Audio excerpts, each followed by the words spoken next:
Hi there. Today we are going to make the pasta sauce that we make the most around here.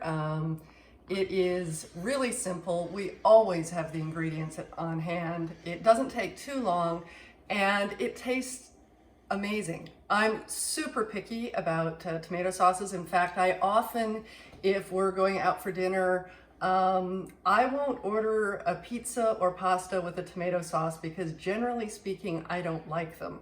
I love tomatoes. I just don't like a lot of tomato sauces that people use in restaurants. So this one beats all others for me. There are, over the years I've made lots of other kinds of tomato sauces. I grew up putting all sorts of herbs and vegetables into tomato sauces. This one is simplicity itself. And I, at first, was sure that it could not live up to my ideas of what a tomato sauce ought to be because there's so little goes into it. And I was wrong. And you won't hear me say that very often. Can I hear that again? Can I hear that? I hear it so infrequently. I was wrong. Oh, I love it so. Yeah, so the person I have to thank for this, other than Rob, who introduced me to the person who created the recipe, is the amazing Marcella Hazan. Oh, respect. If you want one Italian cookbook in your collection, just one, this is the one. We have made pork chops, 2 different recipes out of here. We've made, obviously, the pasta sauce, homemade pasta from here.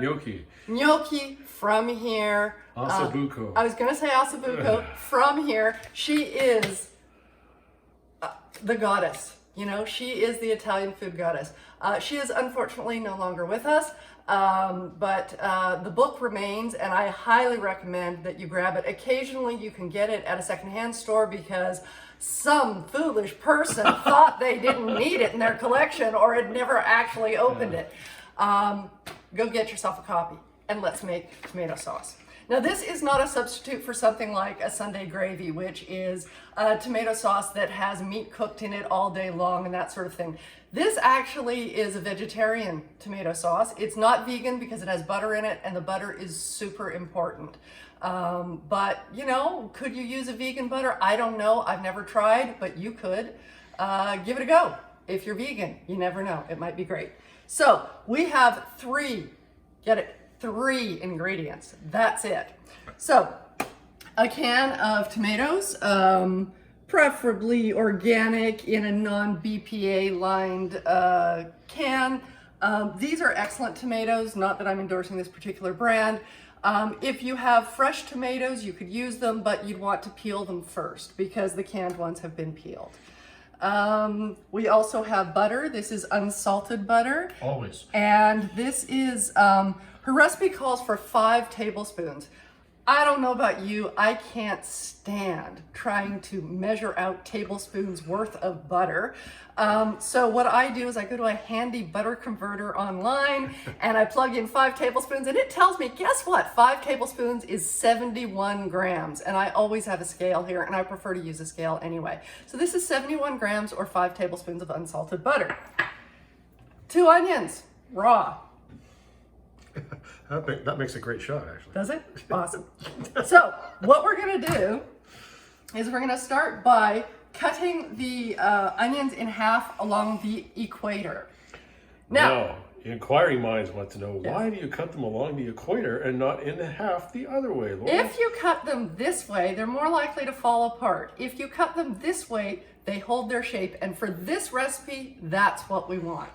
Because we're going to cook the halves of onions in the tomatoes and the butter for about an hour or so. And then we're going to remove the onions. And I know that sounds crazy. Why would you remove the onions? You're taking out the flavor. You're not. All the flavor's already gone in there and you don't need the actual onion in there anymore. All right. So, equatorial onions. Come ça. And the only thing we're going to do here is peel them because we don't need the peel in there. Take the ends off too, yeah? Yeah. There we go. And yeah, for the ends you can just... So, like that. It's so easy. And it really is. Where do you find the time? So this is our go-to when we come home, if we've been in town all day and everybody's been doing their own thing and we don't know what to make for dinner and we're busy. As I said, we always have these ingredients in the pantry and the fridge. So throwing this together, putting on a pot of water to boil for pasta, and putting this on at the same time, and you know what? You're most of the way to dinner. Add some vegetables like a salad. Sometimes we add sausages, not to the sauce, that we just cook sausages separately. Just want to get that little bit of skin off there. Wash your fingers. I know what I'm doing, darling. Thank you. Thank you for caring. So, as you see, in the pan, we've just got 2 onions cut in half. It's a dry sauce. Very dry. Now, Rob and I do this differently. That was the fairy horn, if you heard that. The joy of living on an island. Ugh. So, Rob and I do this differently. He uses the back of a spoon to smush the tomatoes up against the edge of the pan to have them sort of fall apart. I've said this before in this series, I am hands-on. I've embraced your hands-on. I am the gal. I have embraced who goes, it. First of all, I used a nail brush and I scrubbed my nails and my hands are very, very clean. And all I do is squish them. It's quite therapeutic. And in fact, once you've taken a couple out, you can just put your hand into the can. Now, if you're one of those people who has a weird thing about, textures and stuff, you might not want to do this. But I don't have that. And as I said, you can just take like a wooden spoon and smush the tomatoes up against the side of the pan, and that will pretty much do the same thing. So there you go. You've got the tomatoes in there, you've got the onion in there. Plop that 71 grams of butter in there. I'd go 75, but that's just... Oh, you're funny. Turn on your heat, and I'd say start at medium.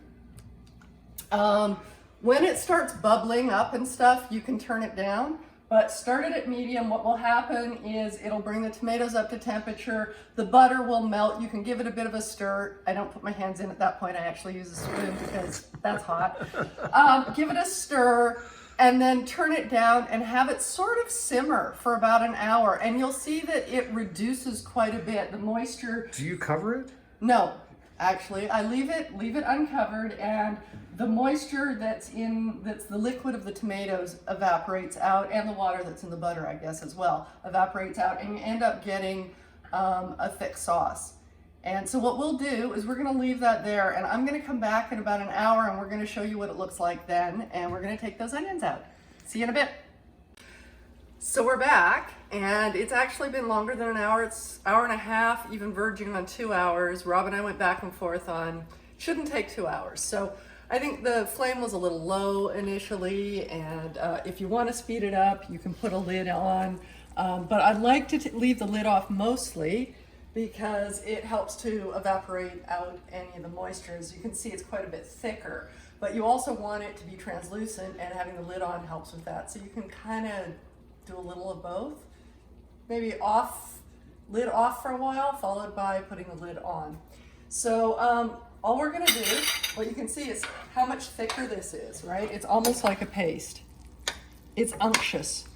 Now, when you do your pasta, you usually add a little bit of the salted pasta water to that to thin it out a little bit. I right? always reserve a little bit of the pasta water that's been heavily salted, salted like the Mediterranean, so that you can loosen it up if you need to. But as you can see, so I'm taking out these onions and trying to leave as much of the tomato sauce behind as possible. And I know it seems crazy to take out the onions, and yes, of course, you could chop these onions up and add them back in. Rob often adds a couple of cloves of chopped garlic at the end, but the recipe doesn't call for that. The recipe really is onions that get removed, Yeah. tomatoes, and butter. And so we're going with that. You can see it's definitely thicker than it was to start with. So all I would say to this is add salt and pepper to taste, mix it with your pasta when your pasta is cooked, add a little bit of water from pasta water if you want to loosen it up a little, and then lashings of grated Reggiano, because there's nothing quite like that. Later, after you've made it once, according to just the basic, recipe, if you want to add some garlic towards the end the way Rob does, go for it. If you want to add some herbs, go for it. Of course you can It's really better. Of course you can do all of that. But I would highly recommend that you make it the way it's written the first time, because it was a revelation, frankly. It really is. It really was. That it does not need anything else other than, some salt and pepper. It really is that good on its own. You could, if you're worried about, how much butter you're eating or whatever, sure, you could decrease the butter as well. Instead of 71 grams, maybe 50 grams, right? 65.